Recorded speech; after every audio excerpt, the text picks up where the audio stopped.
Oh, there you have it, my friends. We are Oh, we're live. live. Oh, We we're are. live. This is like we're live. We're just getting started. Let's see who jumps into the mix. Let's take Who's a jumping? let's Who's take a jumping in? who's jumping in, Dive in man? feet first, yo. You'll get used to the water Come on, real baby. quick. We Yep. promise. People jump in. Oh yeah, we're live and we're live. Yeah. Welcome TikTok. Welcome YT. Welcome Insta. Welcome Facebook. All of yous. All All of yous you. from all over. All of yous. You are all here. Welcome, welcome, welcome to Splintered Spirits. Let's give them a minute. We'll chat. How's your day going so far? How's the Good. weather over there? Rainy. Oh, really? Just raining. Yeah, it's just raining. The past 3 days have just been in and out rain. It Like, sucks. yeah. I try to make the best of it. Try to make the best of it. So, having a little fun here. We had a little fun last night, the night before. You know. Tell me, anything What cool about it? in the world of ghosts? Just the usual for the tower, to be honest with you. It's always, the same stuff, them getting involved with the conversations, Oh, them yeah? talking about the shadows, which we've caught in the tower before, all that stuff. It's pretty consistent, that Sam, the entity Sam Oh, yeah, that sharing was the acting little. up a little bit. Well, that I do every now and then I like to do the stupid things, Hello, Alexis. Hello, Miss like Tennessee. Go ahead, John. I'm just going so to say hello. Yeah, yeah. keep going. Yeah, the stupid things, so it's the Yeah. things I shouldn't do. And I used the Sam mask as a pamphlet on the spirit board Oh, that's a the other great night. idea. And it's listen, visually, content wise, sure, great idea. Yeah. Physically, Monica Cat, what's up? uh, physically and mentally, probably the worst thing I could have done in the past couple months.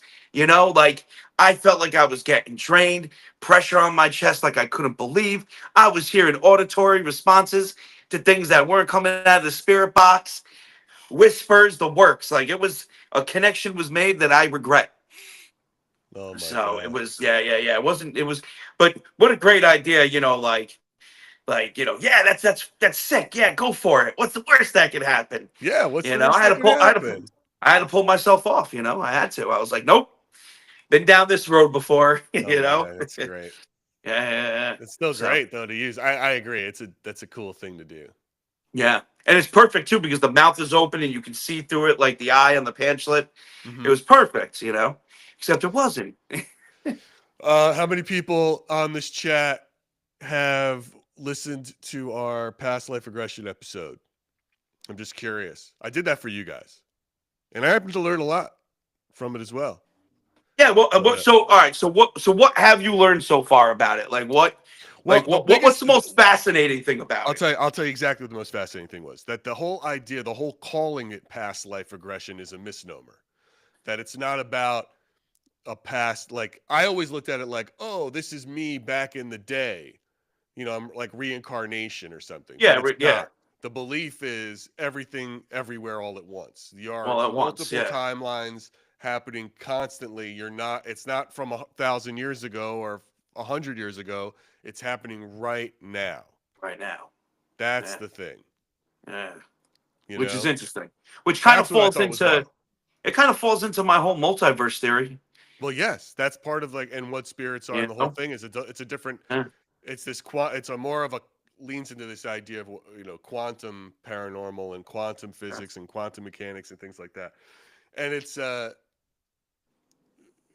they enter through it through hypnosis, which is another sort of avenue for it. Now, our guest today, we have a guest. She's in the waiting room. Her name is Heidi Kemper. Heidi is a psychic medium who really practices within this space with the Akashic records. She does that as a reading for people, reads their records. I want to get her interpretation of what she believes that is and what that looks like and how she does it. Uh, it's just a little bit about Heidi for all of you. If you don't know her, she's on the circuit a lot, man. She hits a lot of these Paracon conferences. She was introduced to us. She goes on panels with Sam Baltrusis, who was another guest on the pod, author, psychic medium, about ethics and mediumship. She has been on the Ghost Finders TV show, TV series as a guest psychic. She was a registered nurse, and she's fun. She knows a lot of her stuff. So Her name is Heidi Kemper, and she's here with us today. She's going to talk to us about this because I want to expand on it. I'm hoping some of you guys have some questions too for her, but I have a ton of questions for her because I heard about past life regression through a therapist. So Myra Rath is not a psychic medium. She just really helps people get in touch with their other timelines, right? Get in touch with their other versions of themselves. Um, I'm very curious what that means when you're a psychic medium, how you communicate on that front, right? Yeah. Oh yeah. Seems like a whole other bag. So A let's say whole other, hello. yeah, definitely. A whole All other right. soup base. Yeah. So all right, let's get Heidi in here and have her join in, and we'll talk.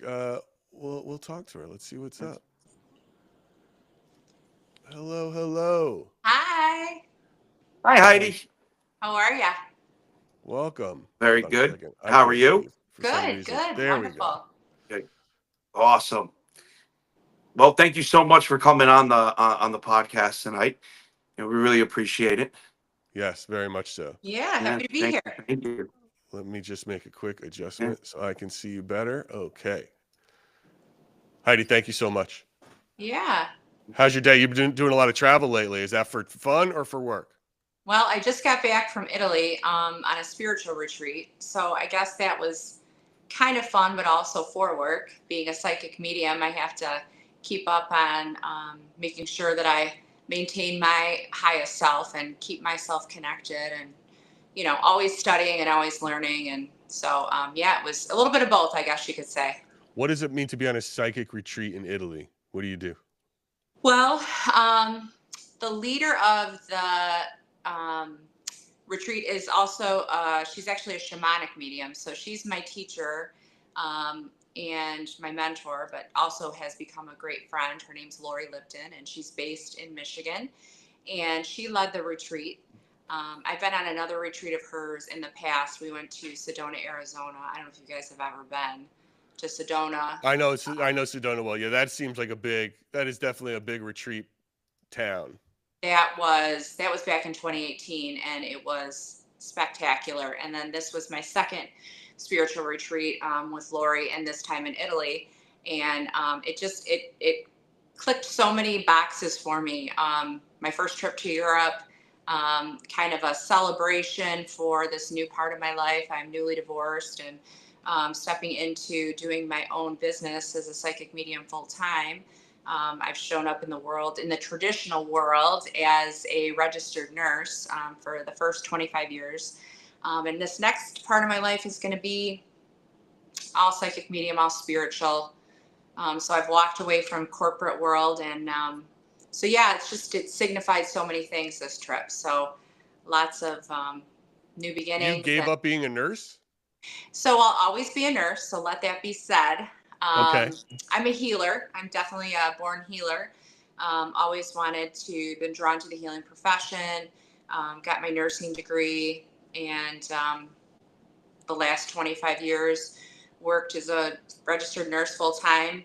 The last part of my career as a nurse manager, and I just kept getting called that this was the next thing that I was supposed to do. So I've been doing readings probably about 7, 8 years out of my home, but I opened my own business officially 2 years ago, and I was trying to juggle both. And then it got to the point where once I got into the paranormal world, that just opened up so much for me. And I've really been traveling the last, 2 years around the country with that. So, you know, God and Well, good. spirit, I use those words interchangeably, has been pushing me to do this. So, Well, good. Listen, Italy's a great place to not only sort of have a spiritual moment, but to be single.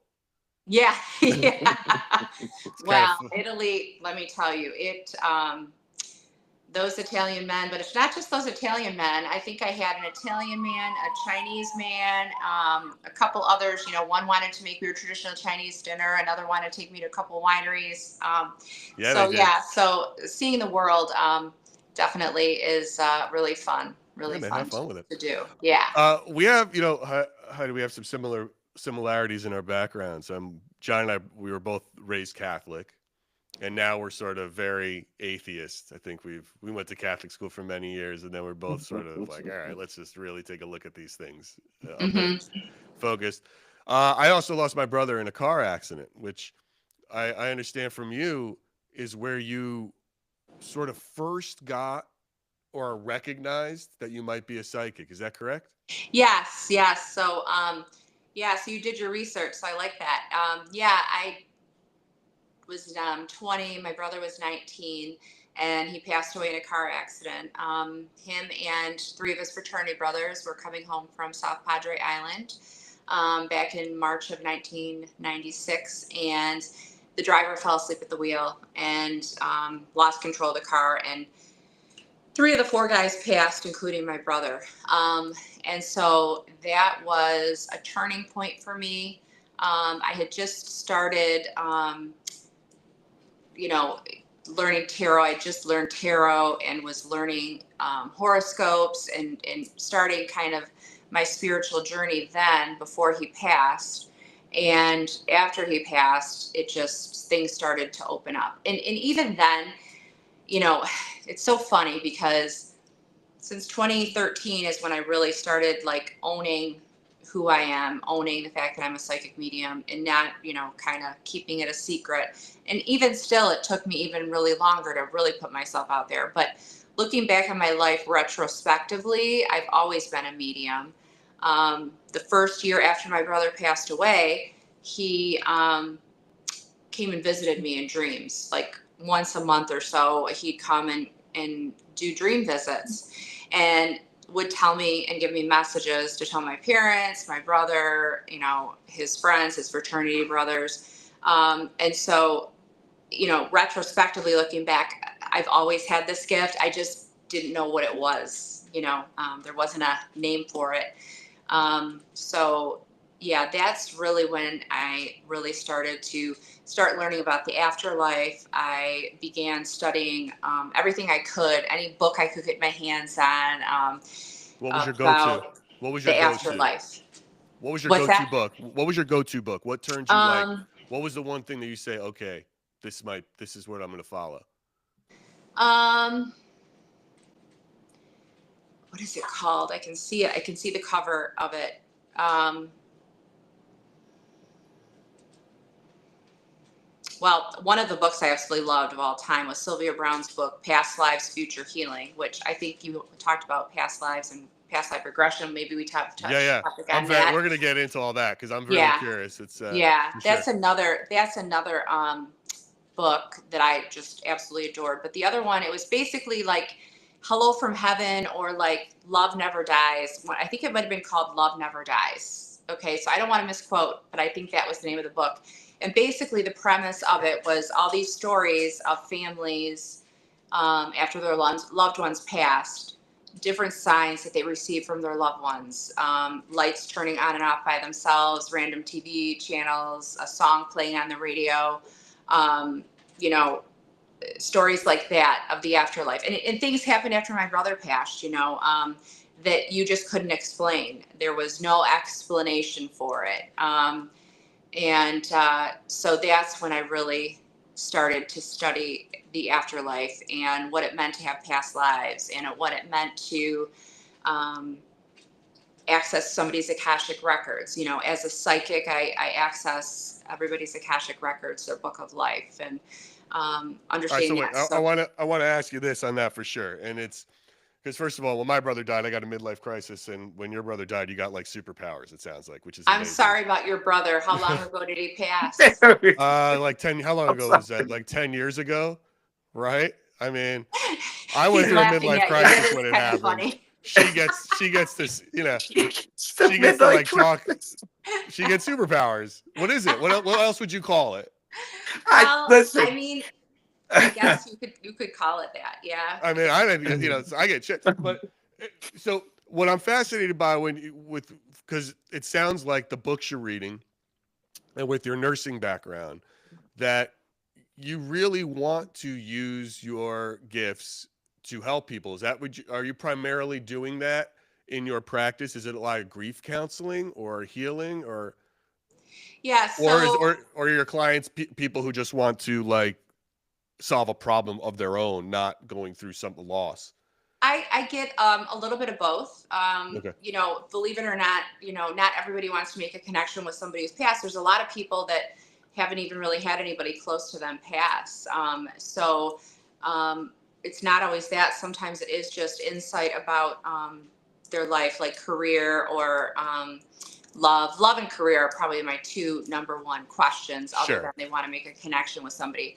But to answer your question, yes, that is my goal. My life purpose is um, to use my gifts. I believe if you have a gift, that you should use it and you should share it with the world. And um, I use it in a way that my intention is to help other people and to bring healing. So I am truly a healer. When I give my readings, it's beautiful because I can see healing happening in the moment. So I can have a client come in and I can read their energy as they sit down with me, and I can see the transformation and the healing happen right in front of me. And it's such an honor to be able to hold a sacred space for somebody going through that, but also to, um, you know, it's humbling to be the channel of the information coming through, and to witness the degree of love and the degree of um, humanity, like to be there in those really intimate moments with people. It's such an honor to serve in that way. So um you know traditionally the first part of my life was healing as a nurse and being a healer in that way, but this next part is utilizing my god-given gifts. And I think I have my dog here. I have both my dogs. They love me. I'm animals and dogs, and Of course. animals, especially dogs, like adore me. So I can't be sitting on the couch and think she's not going to want to be on my lap. So she might do like a little That's guest okay. Do what you got appearance. to do. So I hope that. John's cat might jump on his back in a minute. Yeah. My cat, my app up here. What does that look and feel like to you when you're witnessing this process of healing for somebody you're helping? Um, so like somebody watching might see tears, but when I see tears, it doesn't phase me. I remember when I first started doing my work, tears would happen and I'd be like, oh my gosh, I made them cry, and I would feel bad. But I realized very early on that those tears were a sign of healing. They were a sign of a release. They were a sign of a processing, and they were really feeling something deeply. So to me, tears are one of the most healing things that you can ever have. I've learned that. I learned that very early on. And what does it feel like? It to me is just this immense feeling of love. Um, I can feel the love um, that their loved one in spirit has for them. I can feel the love that the client has for their loved one in spirit. I can feel the love they had for each other, and to be able to witness that is just such an honor for people to trust me with themselves to that degree. Um, and sometimes it can be very painful. I sometimes have clients that come to me and are very full of grief. Um, Most recently, I read for a woman who lost her husband to suicide. And it was one of the most transformative readings I think I've ever done in my life, but also very hit my soul very deeply because suicide brings the reading to a whole nother level. It's a whole nother level of emotions and feelings that go into it. But it was probably one of the most profound readings I've ever done. And the message that this man had was that, he wanted his wife to um, live the happiest life that she could. And he felt like she had stopped living. She had, basically, since he had passed, has such profound soul loss that she had quit living. And she started to do the process of really working on it and finding spirituality. And when she made connection with another client of mine who also lost her husband to suicide, she said, "You must go to Heidi. I'm telling you, when you're ready, you got to go to her. It's going to be life changing, and you'll know when the time is right." And so when she came to me, it was just like she was so ready for that. She was so ready um, to connect with him. And, you know, usually at first when they come through, when they've taken their life, they're a little hesitant. Especially if they felt like either if it's accidental, like overdose, or if they felt like they somehow contributed to their death, or if it was suicide, they have a hard time at first coming forward. So I recognize that energy immediately. And once we got past that, I can't even put to words just the level of healing that, and I was so honored to witness it. So to So me, it's all the senses, all the feelings. And you're when I making a give a bond. reading, it's not just helping the client, it's helping that spirit, but it's also helping me and helping the world heal. So You're making a bond with them Now, and with the spirit. now I just got to point something out real quick. I have a REM pod set up back there, right? It's actually been on since last night, and batteries are still good. But when you spoke about your brother getting in the car accident, it lit up all the way. And then when you started talking about the suicide and how it fell and how, everything connected to it, it lit up. I've they're been, here. just Oh wow, I love just that. I'm just Chills. eyeing it as it's going. So it's two powerful things you were speaking about, and it's pretty Yeah, Well, cool. that's a really chills. good segue to talk about, to go from you personally and what you experience, and now talking about what you're experiencing on the other side, right? So before we get into how specifically you use that and how you're helping them with their other lives or getting into that spirits, what, Heidi, what do you think spirits are? Well, I believe that when we are on the planet Earth, when we decide to come here, we decide to come here because we go to a school, the Earth School, the School of Earth, and we come here to learn duality. Planet Earth being one of the only planets, one of the few planets that have duality, meaning love and fear. You know, your highest vibration is love or authenticity, somebody like living their life purpose. That's your like highest vibration. And then fear, anger, shame, those lower vibration. You know, you can come to this earth plane and you can experience all of these, Coming from where? heaven, the other side. So I do truly believe that that in the afterlife, I believe there is a place. My Catholicism upbringing and the education that I got, I went to Catholic school from kindergarten through eighth grade, and I Yeah, sent so both did of my I. So did kids we. all the way through. And I still believe in, um, I still believe in most of the things that I learned in Catholicism. When it comes to some of the other things, as far as gay marriage or um, abortion and things like that, I'm not as black and white. As I grew up and I started to um, Yeah, because it's learn my nuts. way, They're nuts. It's cool. You could say it it. You did could make be, yeah, they're sense. crazy. They're Yeah. nuts. It's so when you say heaven though, do you mean it from a religious sense, or you just mean it from like, are you just using the word heaven because you're not sure what that afterlife I'm would be? using the word heaven Got it. as non-religious. So Okay. I I'm just not want to at clear that I'm up for now at the everybody. point where, yes, I was born and raised Catholic. Um, my basic beliefs are that we are here as human beings and that there is a before and after, and that we've always been. We're energy, right? And so when we're here on the earth plane, we're a soul and a body. So I believe our soul is energy, and energy cannot be destroyed nor created. It just is. Oh, It always has been. And so I believe that when our physical body is gone and deceased, and no longer is working, that our soul leaves our body and is able to return to everything, whether that is heaven, whether that's the universe, whatever your belief is in that incarnation is what your death experience is going to be. And then the way that I see it from a medium, from the work that I do, and this is to my level of consciousness at this point, because I say things as if they're not black and white. I feel like everything has a chance to evolve, and as we learn more information, things change in their meaning. So as I understand it to this point, we return to heaven and we continue to do work in heaven to elevate our soul. But you can't learn anywhere faster than coming here.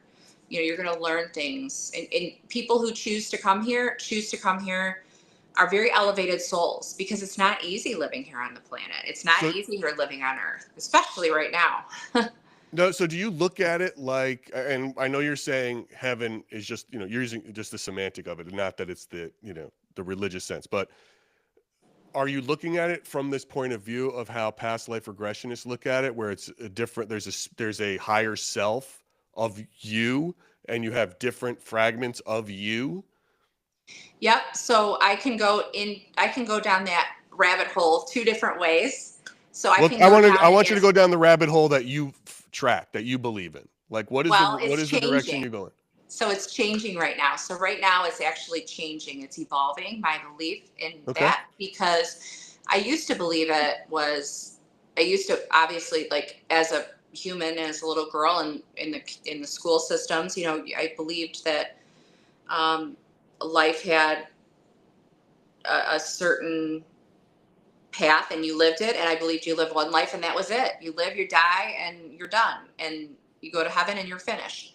And then as I started to study, I learned that no, in fact, we have multiple lives. And so we finish this life and then we do another. And so that's how I understood it. I understood it as linear, so one life after another after another.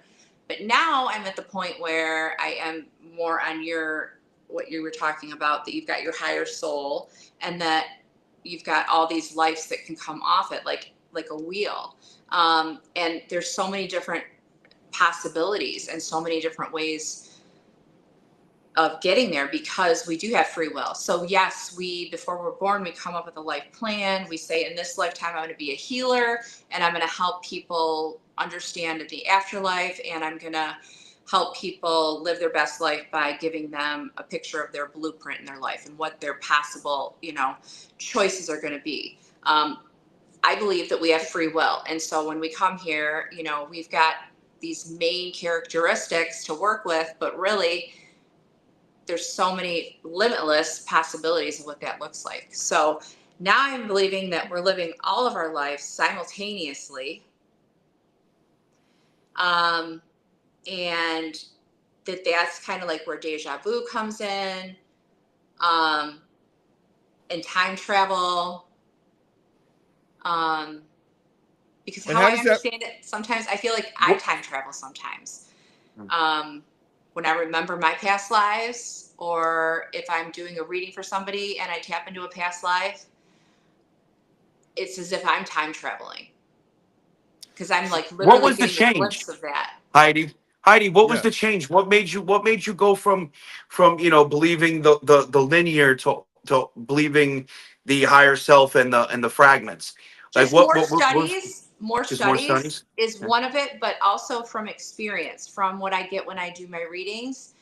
And I also am very aware that the planet, the vibration of the planet, the energy on the planet, the main vibration. Okay, so just to dumb it down and to say it in a really basic way, because I don't have a real scientific way of saying it, but like, the vibration of the earth is elevating, meaning that we can now create heaven on earth. So I truly believe that we have access to create a beautiful world, and it's just in our choices that is going to be able to create that. And I believe that the earth is kind of at this point where, are you guys familiar with the term, like, the new earth?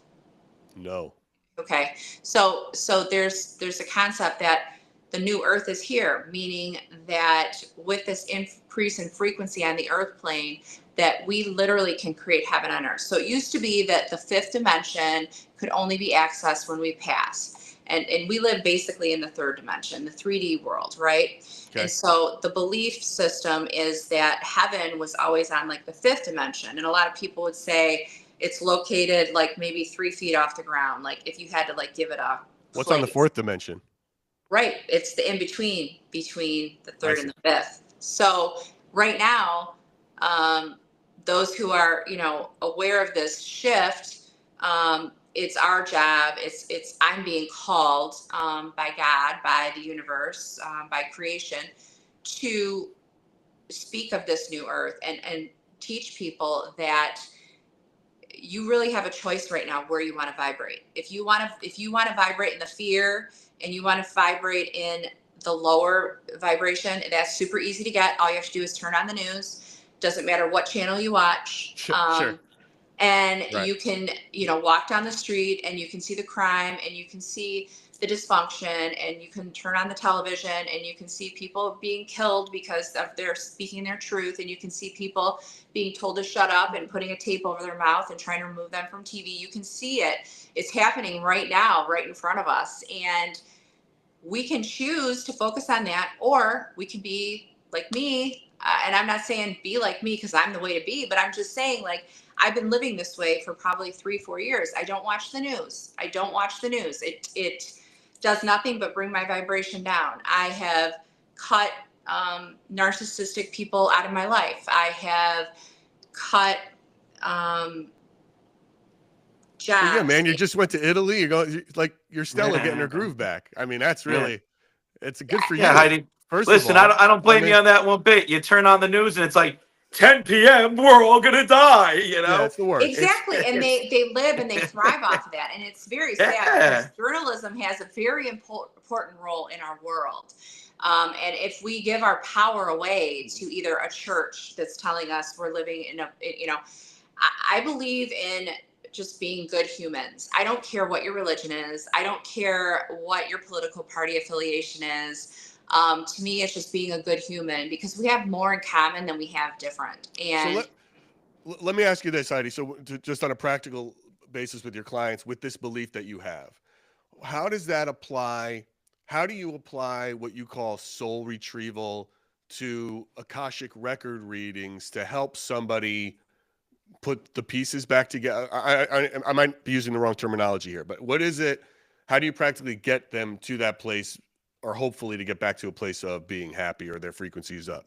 What yeah, are no, these? I How do love, these things work together? yeah, I love how you said that, put the pieces back together, because that is essentially what I feel my purpose is, to help people kind of ground themselves and get themselves to a place where they feel empowered to face their life, because sometimes life can really suck and it can be really overwhelming, and we can lose people, and bad things happen to good people. Bad things happen to good people all the time. So that is my role, as far as So what coming goes through first? Do you for. go to the Akashic records first, figure out what's going on, and then it's a soul retrieval bit? Walk me through those steps. Yeah. So soul retrieval is a healing modality that has been used for um, thousands of years, like BC, like forever, since we lived in tribes. So every tribe, we used to live in tribes. That's how we lived. We didn't have the Industrial Revolution kind of changed a lot of the spiritual practices, and we got out of living in tribes and in community, and we started to live in our own homes, and we started to join churches and religions where soul retrieval is no longer. So soul retrieval is something that has been around, and the shamans were the ones that people would go to for healing. And so they'd lose their cow. Their cow would die. They would lose their way of making a living. They'd go to the shaman within 3 days of this happening. They would get a soul retrieval, and they would become whole again. Their child would die. They would have an accident and maybe break a leg. Anything that happened to the soul, the spirit, the body, they would go to the shaman within 3 days, and they'd have a soul retrieval. And that's just how it was. And people lived in community, and they would go and they'd witness the shaman healing people.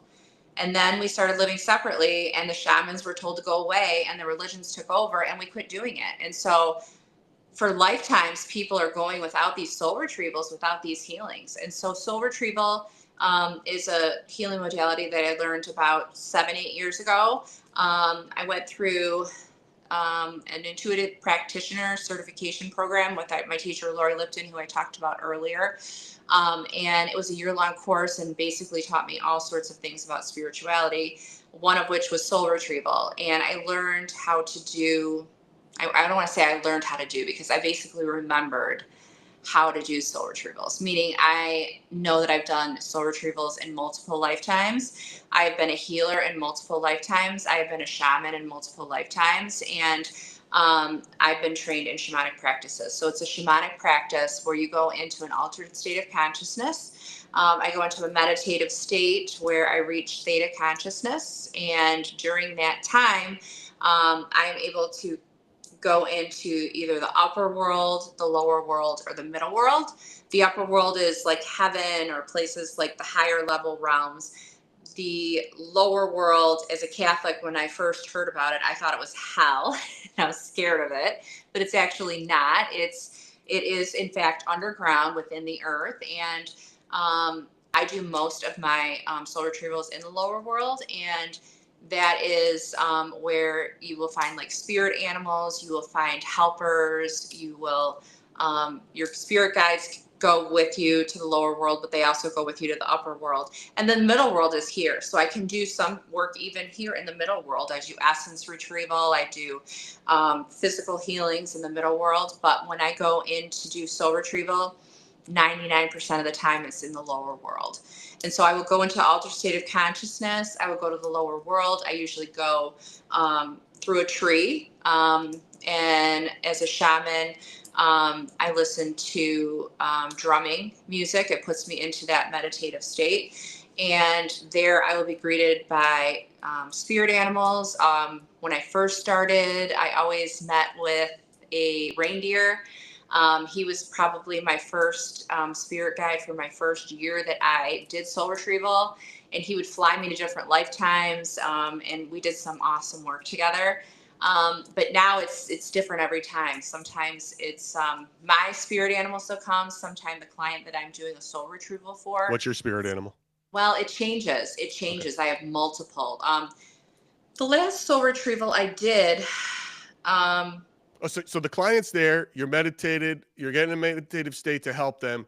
You go through like I'm picturing like some tree out of like the movie Avatar or something, where you fly through the Yep. light and you go through some Like thing, Alice right? in Wonderland. It's Yes. just like Okay. Alice in Wonderland, You right? land down there, and then much like that, there's a bunch of you got a spirit animal or something that's like, all right, I'm going to help you find this person's pieces. Yes. Okay. Essentially, that's what it is. Most of the communication is telepathic. So, and my spot is my power spot in the lower world. All shamans have different power spots. Mine looks like a desert, and it's night. It's almost always nighttime or like dusk. So right after the sun is set, the sky has still got some pinks in it and real beautiful, but it's like sunset, and it's not completely light out, but it's not completely dark. And to be a shaman is basically to be able to walk in two worlds. So my physical body's here, and I'm here having a world experience, earth experience here, but my soul is traveling to the lower world as I'm in this meditative state. So I've got a foot in both worlds, basically. And then what they'll do is they'll take me either to a time in this lifetime where they've had a soul loss, or past lifetimes. And 9 times out of 10, I want to say most of the time, I go to past lives. People have a lot of work to do because they've lived multiple lives without soul retrieval. And so they come in with a lot of stuff, and then they experience other traumas while they're here. So Are you collecting then the pieces of trauma or the happy pieces? I'm collecting the pieces that fragmented off during a very stressful time.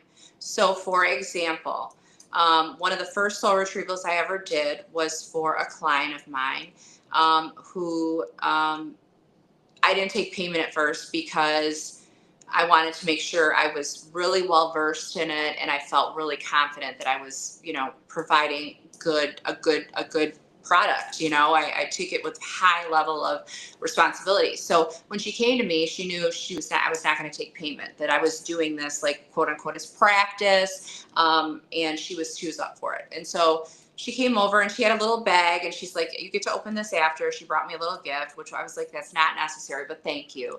And so I go in and I go to the lower world, and I'm greeted by her spirit animal, and we quickly traveled to the middle world, to this lifetime. So it was a trauma that she had in this lifetime. And they took me to a bedroom. It felt like it was like in Texas or somewhere down south. And I was in a little girl's bedroom, and I was like, I think it was your bedroom, and you were the little girl, and you were hidden underneath your bed.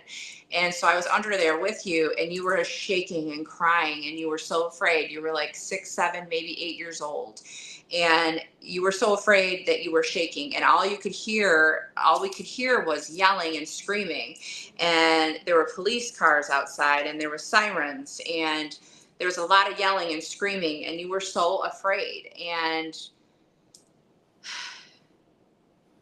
I knew that it was not the first time that she had done this. I'm like, this was just one of the many times that you had done this, that you had hidden underneath this bed in order to survive. And so what I gathered from it was that there was some sort of abuse that she went through as a child, that the parents were, the father was an alcoholic, there was some physical abuse, verbal abuse, and that she would go and hide underneath her bed when she was afraid. And this particular day, a part of her soul fragmented off. So when something's so traumatic, sometimes people's soul, it's just so overwhelming that a part of themselves will fragment off to protect themselves, to not have to feel that pain. And that little part of herself fragmented off, and very well could have been multiple times she had fragmented pieces, but that's where they were hidden underneath the bed, over by one of the legs of the bed, and these little parts were there, and I see them like as energy. And I talked to the little girl, and I say, you can come back with me, it's safe, you're grown up now. Your mom and dad end up getting divorced, and it's the best thing for them, and now they're happy, and there's no more abuse, and you're a big woman now, and you're a nurse, and you provide care for people, and you have your own house, and it's safe, you can come back. And the little girl was like, sure. And so those soul pieces, I collect them energetically, and I have like a little satchel energetically that I put the soul parts in, and I brought them back. And then when you come back from the soul retrieval, you blow the soul parts back into the soul. And so usually it's the crown chakra and the heart chakra where I will blow the soul parts. Sometimes they're different places. This time it was in her heart and her throat. And so What do you mean? Like literally blow? Wait. Literally. So I literally come back from meditation. I'm still in an altered state of consciousness, but I'm like awake, right? And I have a rattle, and I go up to the client, and I blow the soul, like literally blow the soul parts in. So I know. You're going to get me banned. You're going to get us banned on TikTok. Don't say, you can't do it. Listen, it's real. Sometimes the spirits offer me that too, Heidi. Heidi, you can't say that. I don't know if you can say that on social media. Okay. All right. Wait a minute. You don't go up to. Wait a minute. We're cavemen. We're cavemen. Soul parts, okay? Nothing else. It's like, wait a minute. You don't go on panels at these Paracon conferences with all these ghost nerds and tell them like you're going to blow their soul back in them and do that move. Do you do that when you're up there on the panel? You're making me laugh. That's hilarious. Oh my God. I mean, it's like, you got to be careful.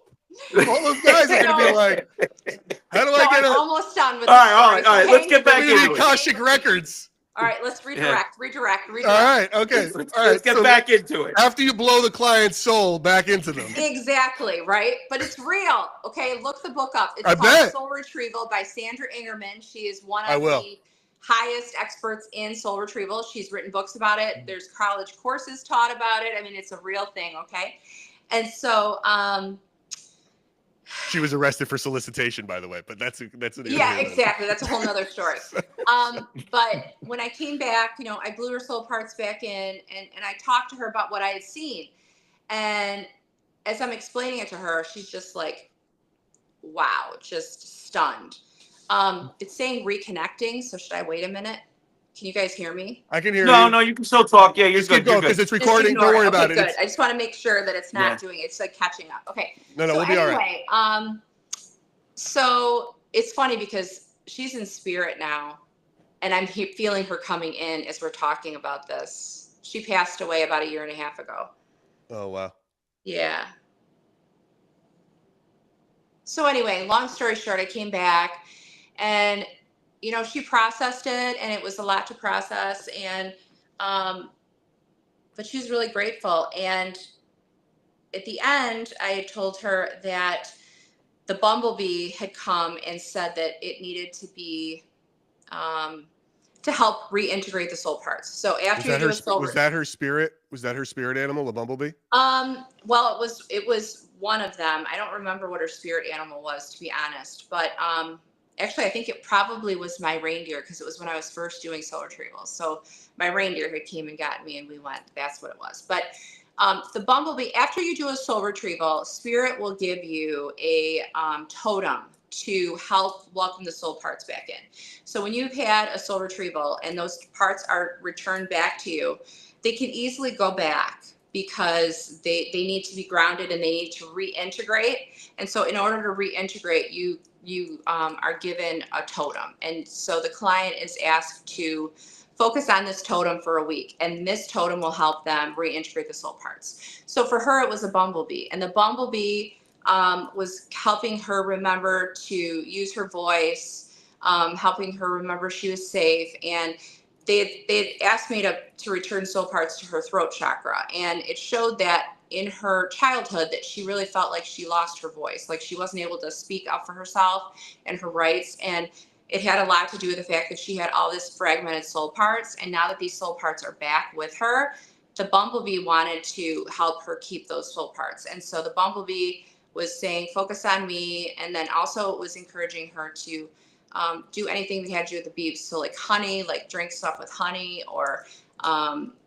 get a bumblebee pin and wear it for a week, or get a picture of it and put it on your computer. Somehow or another, reintegrate the bumblebee. So every day you're really focusing and welcoming those soul parts back. And so I'm explaining this to her, and she's like, okay, so we're done. And she's like, all right, well, I want you to open your gift. She goes, you're not going to believe your gift. And I'm like, okay. So I open up my gift, and it's a mug, a pink mug, a big one that is it's my favorite mug to this day. And it said love on it, LOVE. And then inside of the mug were all these different teas. And then what was right next to it but a jar of honey. Wow. And it was That's wild local, when that stuff happens. That is and it wild was to me. local. It was local honey. She had gotten it at the flea market earlier that morning. And it was like synchronicities like that. Like, you can't make this stuff up. Like, it's real. And I love to share that story because it really explains what soul retrieval is, how powerful it is, and No, I love just it. the That was a synchronicities of wonderful it. story. It really was, and it shows when you make a connection like that. That's part of the reason why we do this podcast. John probably got kicked because sometimes he forgets to shut off. What do you call it? Like do not disturb. And if people do it, it'll Yes. it'll kick And it off the gets thing. kicked off. And then Yeah. and look, we're live right now. We're doing a special live, and tech happens. But anyway, and he'll be back in a sec. Yes. Yeah. But it is a great story because when you see, look, the whole thing about this is trying to get different perspectives on what spirits are. And when you're telling me this is how you have connected with someone's a version of themselves, really, in a Hmm. spirit sort of way. Now, how does that tie in to the Akashic records? I've heard of them. When I think of the Akashic records, is the way I've learned it is like some giant library, like the Library of Congress, Hmm. where it's like, here is everything. But how do you see it? How do you visualize it? So I've traveled there in meditation multiple times, and really every time I do a reading, I essentially am going there. But it's not. It's like when I do a reading, it's like I go into that altered state of consciousness and I'm just there. So I don't travel there anymore. Like I just go there. It's like an instant transport. I've been there enough times that I just have like a free pass, and it's like, it's the fast pass to get to Akashic Records because I go there so much. No kidding. You're right. You've got like Kind of frequent like at frequent Disney, you flyer get like miles. at Disney, you get like Yeah, the fast fast passes pass. for You don't have to sure. wait in line. Yeah. But the Akashic Records is very much that. I see it as like a big library. And it's when you walk in, it's like miles and miles and miles and miles and like forever. And there's bookshelves, and then as you walk down the aisles, like there's little coves, little alcoves that go off of the main hallway. And so like my Akashic records, when you go to mine, it's like this beautiful room, and it's my grandma's usually there, guarding them. Hi, John. um, and she'll usually greet me, and she'll be like, okay, what do you want to look up today? But everybody's got a different place where they're at. Sometimes they're on a bookshelf and you pull them off the bookshelf and you open it up. But for me, it's like a little room, and I've got like a little podium. It kind of looks like at church, like with like this gold podium, and you open it up and it's this big, thick book, like so many pages, and you just flip through it, and Like Santa Claus's list. yeah, and it's all your lifetimes, and it's got every information all the way down to the detail. Like, you know, it reminds me, and I know you guys are not really into religion, and I don't mean to make it sound religious, but it reminds me of in the Bible, they say that God said that I've known you since you were, a flicker in your mother's eye. I've known all parts of your soul since you were born. That's the essence of the Akashic records. It's like your book of life, and all religions speak of this book of life or the tree of life, right? Sure. So it's universal, and that's how I understand it. I understand it to be a universal place that has documentation of every life we've ever lived, and all parts of our soul lessons, our soul contracts that we have with people. What's a soul contract? What does that mean? So soul contract is before you're born, you agree with your guardian angels and spirit guides and the council, because there's a council that counsels every soul before they're born. They come up with what their life's going to be, and they're, okay, for me it was, okay, I'm going to be a girl. My name's going to be Heidi. I'm going to have blonde hair and blue eyes. I'm going to have 2 children. I'm going to have one daughter that never made it to Earth, but I'm going to have her, and I'm going to marry, a man named Matt. We're going to be married for 25 years, all those like high points. But then each person in your life, you have what's called a soul contract. So my ex-husband. Don't forget that you're going to ditch Matt and then party your ass off in Italy. You don't forget right, the good exactly. stuff. So that's like the fast forward version. But that was a soul contract that we had, that we would. And who's that contract with, though? Your higher self? My higher self. Well, our higher self is like the all-knowing part of ourselves, right? That doesn't forget where we're from, doesn't forget the past lifetimes, remembers everything. This version of me, when I was born, I forgot. Like until I was like 7, 8 years old, I remembered. But then when we're about 7, 8 years old, 5, 6, we start going to school, we start forgetting all of that. And so like our generation, we're born and we forget, and we have to remember everything, right? The children that are born now, and even my children, my son is 22, my daughter's 17, like they're pretty much born like remembering who they are. Like they know who they are. They're so smart. They're so advanced.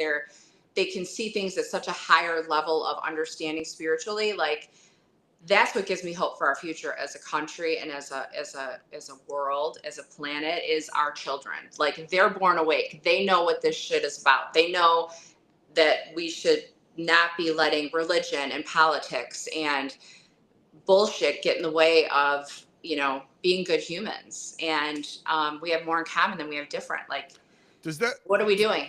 Does that mean, but when you say, I agree. I mean, absolutely. There's nothing you said there that I Hey, Heidi, listen. When you're going and you're doing the fragment retrieval, have you ever come across any opposition? Yes. Is it cool if we talk about that for a minute? Just give us a rundown of what that opposition has been like and could be like.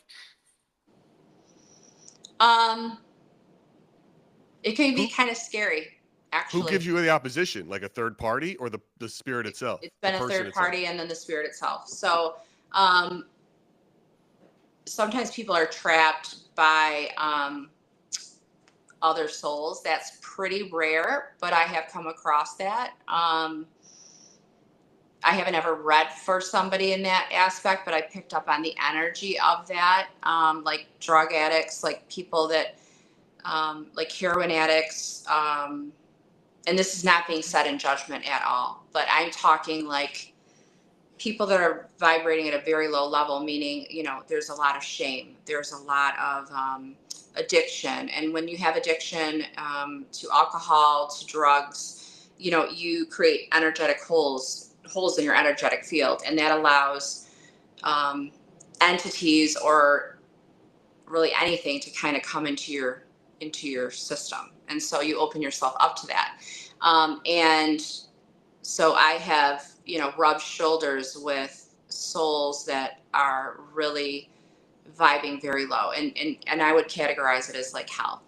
I don't believe in hell, just from what I've seen, but I know that this earth plane can be like hell. And, I'm talking like Skid Row. I'm talking the people that are living on the streets, that are doing heroin, that are selling, not even selling their bodies, just giving their bodies so that they can get drugs. I mean, So living drug in just that just level of, drugs lower your protection is what you're saying. And yes, then that allows for something else or whatever else to come in. to come in and keep you lower. And To same keep with your soul frequency retrieval. lower. Same with I just soul want to loss. Same with got it. soul loss. So if you go through a lot of soul loss, your Okay. energetic field has holes in it, and it opens you up to that, right? So the more trauma you go through that is not healed, either through traditional or non-traditional methods. So traditional would be like therapy, going to a therapist and getting psychological help, or being on medications to help balance you if you have like a mental health issue. All the way to non-traditional healing modalities like soul retrieval or Reiki, or there's so many different things. So unhealed people like really open themselves up for more crap, and those negative entities are drawn to that. That's why you'll hear a lot of people that are addicted to drugs or alcohol, they become very depressed, and a lot of times it's definitely like hormonally, and like as far as like your neurotransmitters, if I look at it scientifically, it makes sense why you'd be depressed. But then spiritually, a lot of times that depression is because you are at such a low vibration and you're being affected by these lower vibrational beings that you are rubbing shoulders with. I'm talking crack houses. I'm talking like low of the low of the low. Okay. I'm not around that as much. So, I and would I hope not. haven't actually done a soul retrieval in that aspect, but that's how I would liken like the darkness, and people. And I have gone to soul retrieval, and souls have been so traumatized that it was really hard to get them to come. And usually you can get them to come asking like a helper spirit of theirs to come in. So a deceased grandparent or a spirit guide or somebody that can help kind of get them to come. So but sometimes it's extremely rare that I can't return something back to you, but it does happen. Yeah. Heidi, does this the same process that you go through if you like go to a haunted house or a haunted location? If you're tagging along with the paranormal investigator team or something, that you have to get into this state, or is that a different hat? So I would say that's a different hat, but it's similar but different. So um, getting introduced into the paranormal was something that I couldn't have ever seen coming. I didn't see it coming. I was actually afraid of the But you're a paranormal for psychic. a long time. I know, right? Well, you know what? Some of the best surprises in my life I've been so grateful for, because they've been so beautiful. And learning the paranormal and being introduced to the paranormal is definitely one of those times in my life that I'm so grateful for, because it really has brought me to a different level of my spirituality. And so I faced that fear. I started to watch paranormal TV shows around 7, 8 years ago: Dead Files, Ghost Adventures, Kindred Spirits. All of the originals. And I really loved it, and I really started to understand it and study it and not be afraid. And then I had an opportunity land in my lap where a friend of mine met a gentleman named Rob Thompson. I'm not sure if you guys have ever heard of him. He is a spirit medium from England, and he had a TV show called The Ghost Finders. And I was on season 12. I basically met Rob and his partner, Heather Bordeline. And their TV show, The Ghost Finders, was one of the longest running independent paranormal shows, and it started right around Blair Witch Project time. So like when they first started out, it was like boom, huge. I mean, they filmed in that capacity, and it was like nothing else like it on anywhere. Like they were on Apple TV and Paraflix, and they've had a really great run. So I got invited to come and be the guest psychic medium on one of their episodes. So it's episode 2 of season 12. And I went and I had the most amazing time. My world was opened up immediately. And I started to really step into the higher version of myself. I mean, it really. What was different? How did you feel something different this time without having to put on the drums or get into that state? And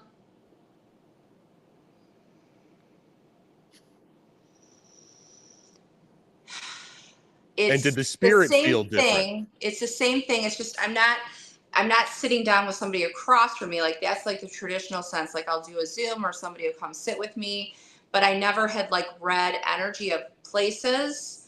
And to me, that was just mind blowing. That oh my gosh, it just came in naturally, and that's really when I realized that I don't even need to tune in anymore. It's kind of like a constant state of being now for me. So it was different. When I went in the first time, it was different because I was on camera and I start to read, things. I would start to read things and I'd be in a flow, and then they'd be like, okay, cut. All right, let's back it up. All right, go back, say that again. We didn't get it. And I'm like, hold on. So I had to kind of learn how to do that piece of it, but I learned that pretty quick. And it's been fascinating to have the ability to be a voice for the voiceless. I look at paranormal work that I do. I would say 90% of the time it's residual energy. And 10% of the time or so, it's like a true haunting. And I see. Okay, sure. You mean like an apparition versus an imprint of energy. Right, imprint being like Yep. Yeah, and then the actual this. like intelligent, like real haunting. Yeah. I've been able to experience both of those now. And once you like really know, like, okay, that's not just what I'm seeing on TV, but you're like actually in the moment living it, it's like there's nothing like it. Like that's what I mean when I say like going to the dark side, if you will, or the scary side of it is not very different than the work I always do. It's just one is done with like a bright light and the other one's done kind of in the dark, and it's learning how to balance both parts. And it's been an honor to really step into it and have a great respect for it. Well, Heidi, it's been an honor for us to have you on today. I mean, we're getting close to our time here together.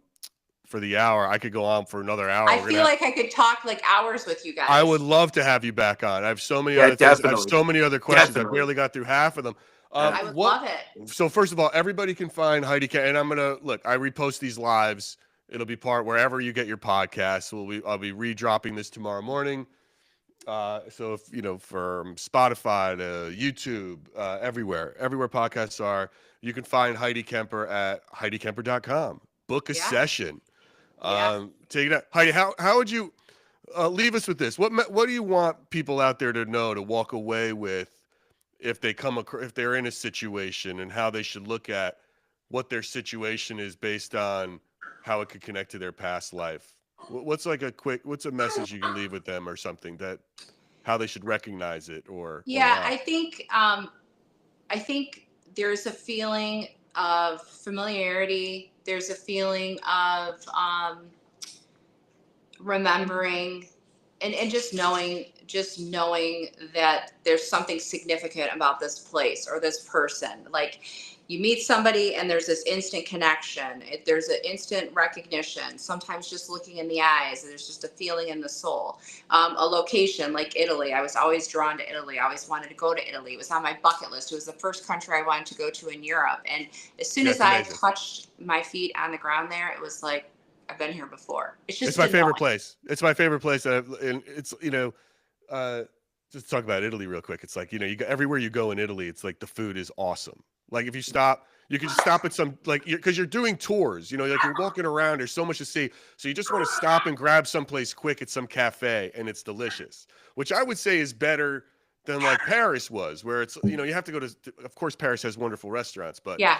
you have to like go. You can't just stop at a quick cafe in Paris. You're gonna get like a ham and cheese sandwich, and that's what you're gonna get. But in Italy, you can get delicious. Right? It was incredible. The food, amazing. Yeah. Like I ate whatever I wanted when I was there, and we walked a ton. And I actually came home and I was like down 5 pounds. So I was like, sweet. Like the food there is like amazing. You don't have that inflammatory response in your body because it's all real ingredients. Like, Yeah. oh my gosh, since I've been home, I'm like, I don't want to eat anything. Everything tastes like Yeah. cardboard. Yeah. Right. And After eating there. And to tell you, but you also felt like you were home. It felt familiar. And that's sort of what people should recognize. When you have that sense, then that might be something. That might be a Your connection sign. you When you have. have this emotional reaction or this deep feeling that you're like, why? Same way about New York City. Like, why? Why did I have this feeling about New York? And I go to Central Park and I'm like, oh my gosh, if I walk straight down this walkway and I turn left, there's going to be steps and I'm going to go down it and there's going to be an angel fountain there. That's what happened to me.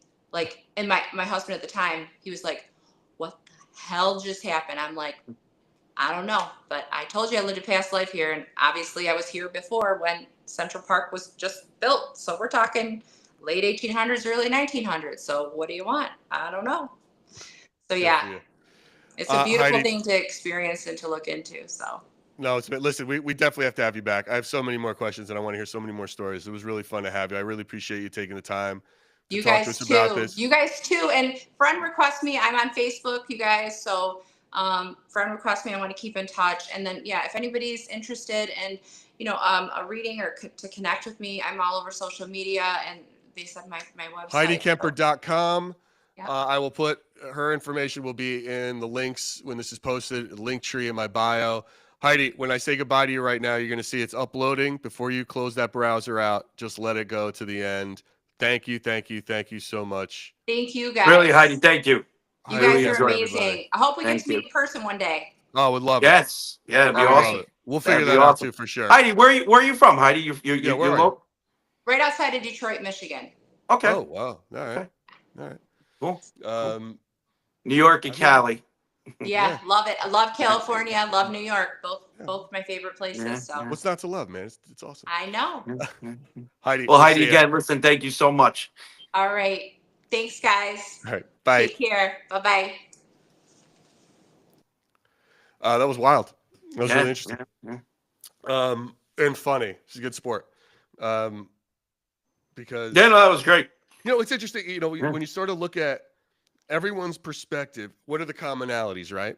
Vibration, frequency, all these things are the same. What's different is how she sees whatever she sees, like the tree, right? Gary, you know what's different? It's very simple, and I say it all the time. The human perception by the person that it's that human perception. Anybody that has any sort of true gift, they describe it. There are similarities, like you said, but it's like the actual human perception of what they're experiencing.